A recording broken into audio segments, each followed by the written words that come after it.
1975년 베트남 패망이 한국 사회에 남긴 충격. 1975년 4월 30일 그날의 충격을 기억하십니까? 텔레비전 화면 가득 비친 사이공의 마지막 날. 미국 대사관 옥상에서 헬리콥터가 급히 철수하고 북베트남 탱크가 대통령궁을 향해 돌진하는 모습. 그리고 마침내 대통령궁에 휘날리는 베트콩의 깃발. 월남, 남베트남이 완전히 무너지는 순간이었습니다. 그날 저녁 대한민국 전역이 숨을 죽였습니다. TV 앞에 모여 앉은 가족들의 표정은 어두웠습니다. 불과 몇 년 전까지만 해도 우리 군인들이 그곳에서 싸웠습니다.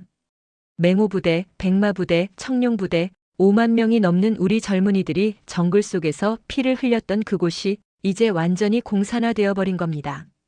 다음은 우리 차례다. 거리 곳곳에서 이런 말들이 속삭여졌습니다. 근거 없는 두려움이 아니었습니다.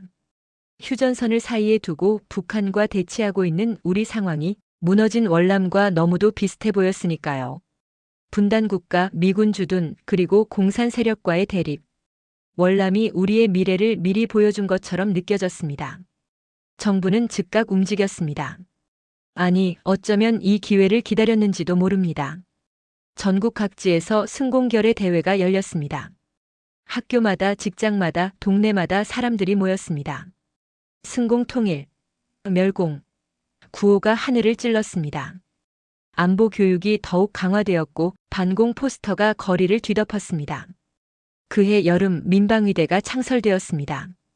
20세에서 45세까지의 모든 남성이 의무적으로 가입해야 했습니다. 퇴근 후 주말에 민방위 훈련복을 입고 동네를 지키는 아버지들의 모습이 일상이 되었습니다. 방독면을 쓰는 법, 대피소로 달려가는 법, 공습 경보 사이렌이 울릴 때 어떻게 해야 하는지. 전쟁은 먼 나라 얘기가 아니라 언제든 우리에게 닥칠 수 있는 현실이 되었습니다. 학교도 달라졌습니다. 고등학교와 대학교에 학도호국단이 설치되었습니다. 학생들은 교련 시간에 총을 분해하고 조립하는 법을 배웠습니다.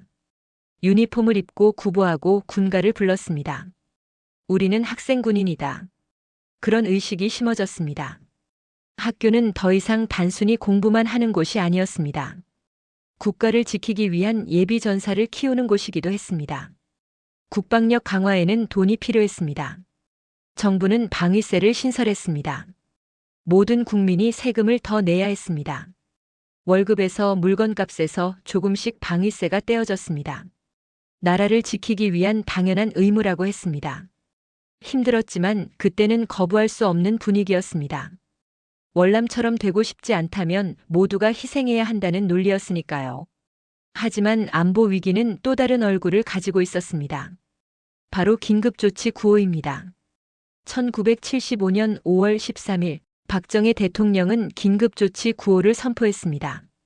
내용은 단순하면서도 무시무시했습니다. 유신헌법을 비방하거나 반대하는 모든 행위를 금지한다. 위반 시에는 영장 없이 체포하고 재판 없이 구금할 수 있다. 이제 대학 캠퍼스에서 유신을 비판하는 유인물을 돌리는 것도, 친구들끼리 모여 정치 얘기를 하는 것도, 심지어 술자리에서 정부를 비난하는 것조차 위험해졌습니다. 중앙정보부 요원들이 곳곳에 있었고 누가 누구를 신고할지 알 수 없었습니다. 벽에도 귀가 있다는 말이 진짜가 되었습니다. 작가들은 붓을 놓았고 언론인들은 펜을 꺾었습니다. 대학생들은 체포되었고 교수들은 해직되었습니다. 김지아 시인처럼 감옥에 갇힌 이들도 많았습니다. 안보라는 이름으로, 국가를 지킨다는 명분으로 자유가 사라져갔습니다. 아이러니했습니다. 월남이 무너진 이유 중 하나가 독재와 부패로 인한 국민들의 지지 상실이었다는 분석도 있었습니다. 하지만 우리는 그 교훈을 다르게 해석했습니다. 더 강하게 통제해야 한다고, 더 철저하게 단속해야 한다고, 국민의 목소리에 귀 기울이는 대신 국민의 입을 막는 방향으로 나아갔습니다. 1975년 베트남 패망은 단순히 외국에서 일어난 사건이 아니었습니다. 그것은 한국 사회 전체를 뒤흔든 지진이었습니다. 민방위대와 학도호국단, 방위세로 상징되는 군사화된 일상, 그리고 긴급조치 구호로 대표되는 숨막히는 통제. 이 두 가지가 1975년 이후 한국 사회의 풍경이 되었습니다. 거리에서는 매일 사이렌이 울렸고 사람들은 대피 훈련을 했습니다. 하지만 정작 우리가 잃어버린 것은 무엇이었을까요? 안보를 지킨다는 명분으로 우리는 무엇을 포기했을까요? 역사는 때로는 아이러니로 가득합니다. 나라를 지키기 위해 시작된 일들이 때로는 국민을 더 힘들게 만들기도 합니다. 1975년의 그 충격과 두려움이 어떻게 우리 사회를 변화시켰는지 되돌아볼 필요가 있습니다. 지금 우리가 누리는 자유와 민주주의는 그때 그 어둠을 견뎌낸 사람들의 희생 위에 세워진 것이니까요. 1975년 단일 사건으로는 국내 사건도 많았지만 당시 한국 사회 전체의 패러다임을 바꿀 만큼 파급력이 컸던 베트남 패망 사건을 조명해 봤습니다.